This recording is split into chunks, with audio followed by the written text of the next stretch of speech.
Bismillahirrahmanirrahim. Assalamualaikum warahmatullahi wabarakatuh. Selamat malam Bapak dan Ibu dosen serta teman-teman semua. Kami dari kelompok 4, kelas PBU 2020 akan mempresentasikan hasil diskusi kami dengan judul Domain Afektif.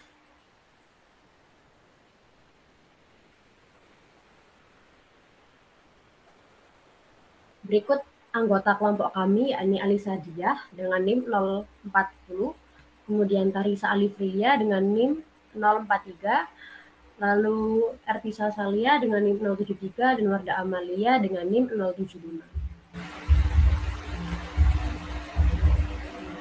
Afektif menurut KBBI yakni sesuatu yang berkaitan dengan rasa takut atau cinta yang mempengaruhi keadaan, perasaan, dan emosi serta memiliki gaya atau makna yang menunjukkan perasaan.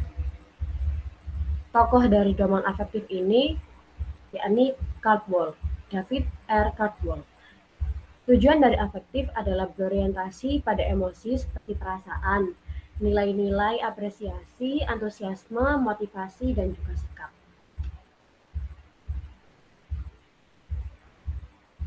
Siswa dapat menunjukkan sikap terhadap ilmu pengetahuan, cara-cara yang dapat diobservasi meliputi, yakni bergabung dengan kelompok studi, kemudian berpartisipasi aktif dalam kelompok studi membaca misalnya, lalu mendapat koleksi spesimen, kemudian mengunjungi museum atau kebun binatang, lalu mendesain eksperimen ilmu, lalu menguji buletin, mengkonsultasikan sumber lain, dan menyediakan waktu untuk kerja di laboratorium di luar kelas, mengulangi eksperimen, memperbaiki eksperimen, dan menanyakan semua hal.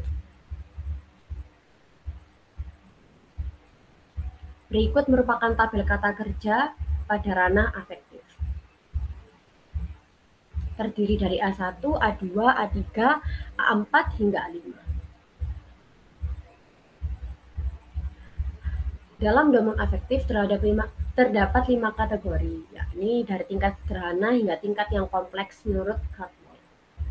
Yang A1 yakni receiving atau attending, A2 adalah responding, A3 valuing, A4 organization, A5 characterization or valuing by a valuing or value complex.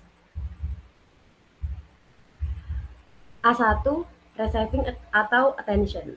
Peserta didik memiliki kepekaan siswa dalam menerima atau menyadari akan suatu fenomena yang datang, baik dari luar dalam bentuk masalah, situasi, ataupun gejala. Berikut kategori dari A1, yakni awareness level atau yang disebut dengan kesadaran.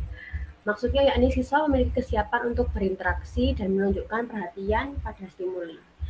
Kemudian willingness level atau kesediaan menerima. Siswa dapat membedakan stimuli dari stimuli yang lain dan memberikan sebuah perhatian. Kemudian control or select attention, mengontrol atau memilih perhatian. Siswa mencari dan memberikan perhatian khusus pada bagian tertentu dari stimuli. Lalu pengukuran kecakapan terhadap tingkah laku dalam A1. Pada awareness level, apakah siswa sadar akan sesuatu? Apakah dia sadar tentang keberadaan beberapa orang, fenomena ataupun peristiwa, atau juga bahkan kondisi? Kemudian willingness level atau kesediaan menerima. Siswa telah sadar terhadap stimulus yang diterima. Kemudian menjelaskan apakah siswa tidak hadir, absence, pada penolakan terhadap stimulus. Kemudian control or select attention, mengontrol atau memilih perhatian. Menguji dengan berbagai aktivitas dan siswa memilih aktivitas yang disukai. Kemudian A2 yakni responding. Peserta didik memiliki kemampuan menanggapi sebagai kemampuan berpartisipasi aktif terhadap sesuatu yang menjadi stimulus baginya. Yang pertama yakni acquiescence in responding atau persetujuan. Kesiapan menanggapi sehingga siswa dapat setuju dengan harapan. Kemudian willingness to respond, kesediaan menjawab. Siswa mau untuk merespon stimulus yang diterima karena dorongan dari dalam dirinya. Kemudian Satisfaction in response atau kepuasan menjawab. Siswa telah memberikan respon dengan memunculkan berbagai reaksi emosional. Kemudian pengukuran kecakapan terhadap tingkah laku dalam A2. Presence is in responding. Apakah siswa ingin atau tidak menunjukkan bermacam-macam tingkah laku untuk merespon stimulus. Kemudian willingness to respond atau kesediaan menjawab. Apakah tingkah laku berproses dari pilihan atau dari pengaruh luar dengan menanyakan kepada siswa tentang alasan terhadap tingkah lakunya. Kemudian yang ketiga, ini satisfaction in respond atau kepuasan menjawab. Apakah perasaan puas atau reaksi emosi positif menyertai tingkah laku siswa? Lalu selanjutnya akan disampaikan oleh rekan saya, Alisa Dia. Kepadanya disilahkan. Baik, saya akan melanjutkan presentasi dari Saudari Wardah. Yang ketiga, yakni ada kecakapan valuing.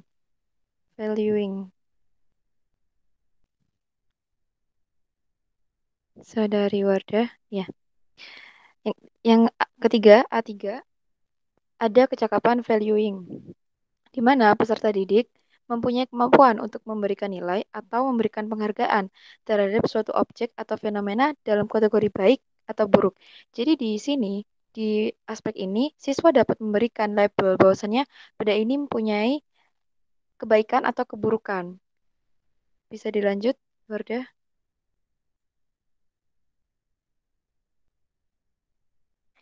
Nah, dalam A3 ini memiliki tiga kategori, yakni acceptance of a value atau penerimaan terhadap suatu nilai, di mana siswa menerima secara emosional terhadap proporsi atau doktrin dengan dengan pertimbangan yang cukup kuat. Jadi siswa di sini tidak dengan mudah menerima doktrin yang diberikan oleh siapapun itu. Kemudian yang kedua ada preference of for a value atau pemilihan suatu nilai, di mana siswa dapat memilih suatu nilai dengan perasaan bahwa tujuan yang ditunjukkan antara penerimaan nilai dengan komitmen atau hukuman terhadap keterlibatan di tempat tersebut.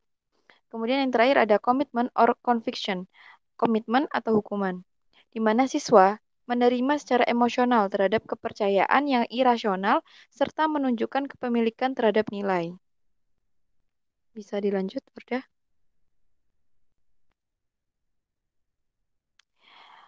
Pengukuran kecakapan terhadap tingkah laku A3 diatur dengan tiga sikap, yakni yang pertama ada acceptance of a value atau penerimaan terhadap suatu nilai, di mana di sini menilai bahwasanya apakah tingkah laku siswa menunjukkan kesenangan dan kepuasan dengan mencari bukti-bukti atau objek yang berharga untuk dijadikan pertimbangan.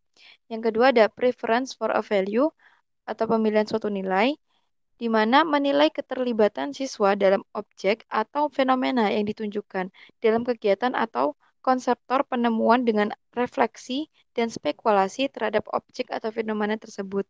Kemudian ada komitmen or conviction, yang dimana apakah siswa di sini dapat dilihat apakah siswa dapat bertahan dalam menilai objek atau fenomena setelah jangka waktu tertentu.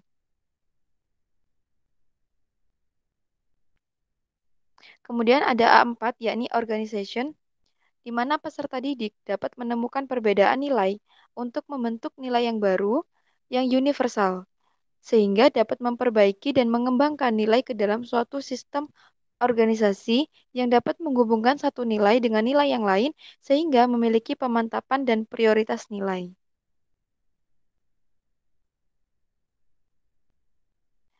Nah, kategori dari A4 sendiri yakni ada conceptualization of a value atau konseptualisasi nilai, di mana di sini siswa dapat menentukan nilai yang berkaitan dengan menambahkan abstraksi dan konseptual selain karakteristik integral terhadap nilai tersebut. Kemudian ada organization of a value system atau organisasi sistem nilai, di mana di sini siswa sudah dapat membawa secara bersama-sama nilai-nilai yang kompleks yang mungkin terpisah, kemudian mencari keterkaitan antara nilai satu dengan nilai yang lainnya.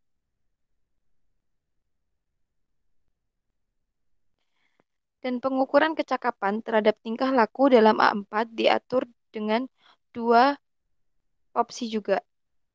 Yang pertama yakni conceptualization of a value, di mana siswa dapat mengembangkan pertimbangan evaluasi terhadap objek yang akan dinilai. Kemudian mengabstraksi nilai, di mana objek nilai menjadi anggotanya. Kemudian yang kedua ada organization of a value system, di mana di sini siswa sudah dapat mengidentifikasi komponen-komponen dari sistem nilai siswa, kemudian mengidentifikasi pola atau pattern nilai dalam sistem.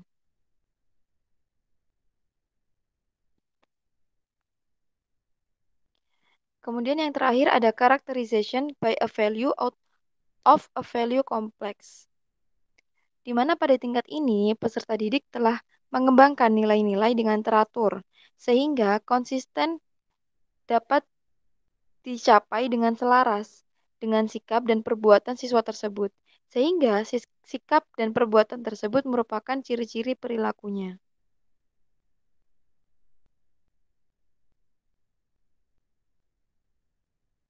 Kategori dari A5 sendiri yaitu ada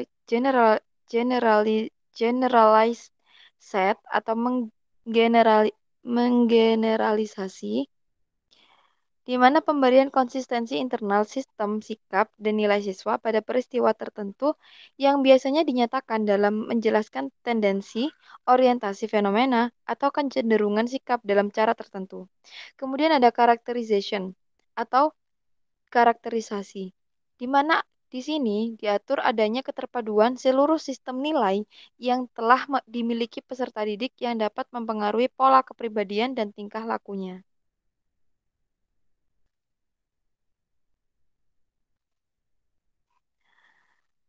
Pengukuran kecakapan terhadap tingkah laku dalam A5 juga dibagi menjadi dua, yakni generalized set, yaitu dengan mencari orientasi dasar siswa atau pandangan siswa. Contoh, pendekatan masalah dengan secara objektif, rencana sistematik, atau ujian sebelum pembuatan keputusan, kemudian kesadaran akibat perbuatannya sebelum melakukan tindakan, sehingga menimbulkan rasa percaya diri terhadap kemampuan untuk memecahkan masalah dan lain sebagainya. Kemudian ada characterization yang dimana adanya konsistensi tingkah laku yang dapat dicontohkan dengan komitmen terhadap masalah sosial yang ditransformasikan dengan tingkah laku yang mempresentasikan prinsip utama dari dalam diri dengan menghubungkan dan di dalam kehidupannya.